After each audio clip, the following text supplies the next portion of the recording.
Now to the US, where President Biden has once again insisted that he's not going anywhere. He made the comments when he called into an American cable news show on Monday to underline that he had no intention of ending his bid for re-election this November. Questions about Mr. Biden's health and mental acuity were given added urgency when he performed poorly in the first presidential debate with Donald Trump at the end of June. Since then, there have been calls for him to step aside, some prominent donors and some within the party often briefing anonymously.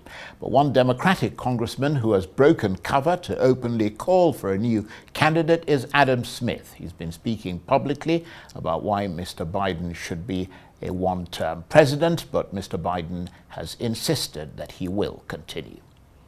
All the data shows that the average Democrat out there who voted, the 14 million of them that voted for me, still want me to be the nominee, number one. I'm getting so frustrated by the elites. Now, I'm not talking about you guys, but about the elites in the party who they know so much more.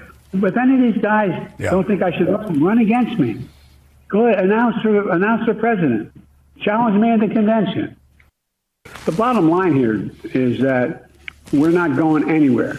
I am not going anywhere. Joe Biden phoning into a program there, just off the cuff, as they say. Well, for more on this, let's cross live now to Tel Aviv and speak with Arise special correspondent Carl Bostic, who's been monitoring developments in the United States. So good to see you, Carl. So President Biden still under intense scrutiny over his capabilities following that meandering performance at the debate against Donald Trump. All eyes trained on him over the next few days, especially, of course, he's hosting the NATO summit. How much will that potentially test his stamina and his ability to think of those quick answers?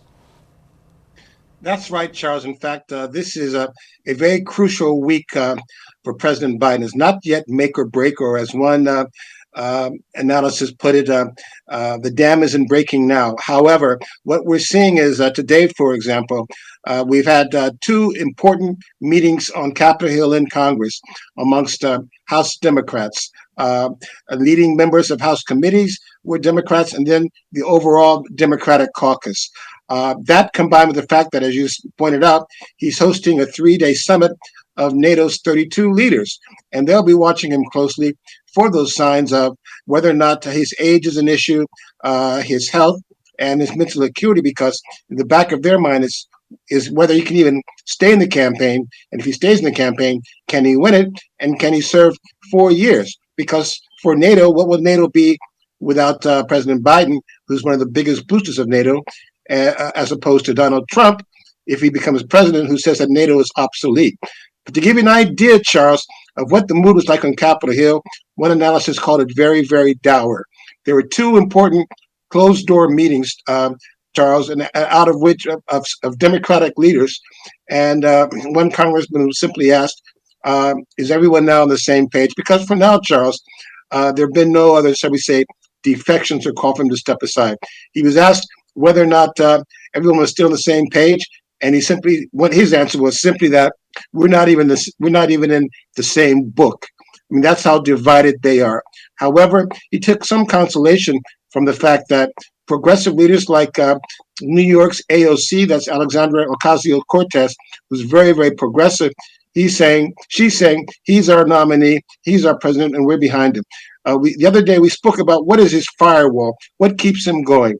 His base are the black voters, are the black lawmakers, and also the union workers. And Charles, if you look at the people who publicly called for him to step aside, none of them are black. When you start seeing a black lawmaker coming out saying he should step aside, that's a telltale sign. But yesterday, the head of the Congressional Black Caucus says he's our nominee, and he will win the election. And it also makes reference to the fact that, in our culture, we respect elders and we support him 100%. That's where we are now, Charles. I'll give you one more quick example, if I may, about how the polls show this division. Right now, the latest poll in college shows a national matchup that Donald Trump leads Biden 46 to 43%, 46 to 3%. Another poll saying that it's 43 to 42% in favor of Trump. And whether or not Kamala Harris would feel better, they say that Kamala Harris would actually beat Donald Trump 42 to 41%. That's a poll out of Politico. And believe it or not, Charles, it even suggested, suppose Hillary Clinton's hat was thrown in the ring. They said even she would beat Trump and actually would do better than Kamala Harris at 43 to 41%. And one final name thrown in, Charles, believe it or not, the one Democrat who has no interest in politics at all, who could beat Donald Trump convincingly is, Charles, of all people, Michelle Obama. Okay, look, just very, very briefly, because we're virtually out of time.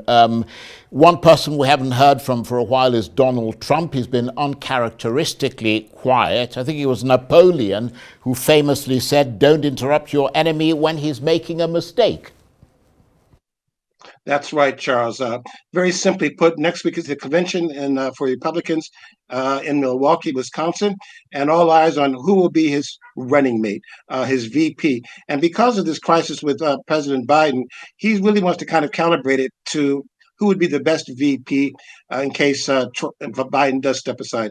So he's looking at the North Dakota government, Doug Burgum. He's looking at the senator from Ohio, J.D. Vance, and he's looking at Marco Rubio, the senator from Florida. If Rubio's chosen, he'd be the first Latin American chosen as a running mate. But right now, there's a lot of focus and attention being put on Senator J.D. Vance because he seems to be articulating Donald Trump's vision for future America, the best. Carl, thanks very much indeed. Carl Bostic, Arise Special Correspondent.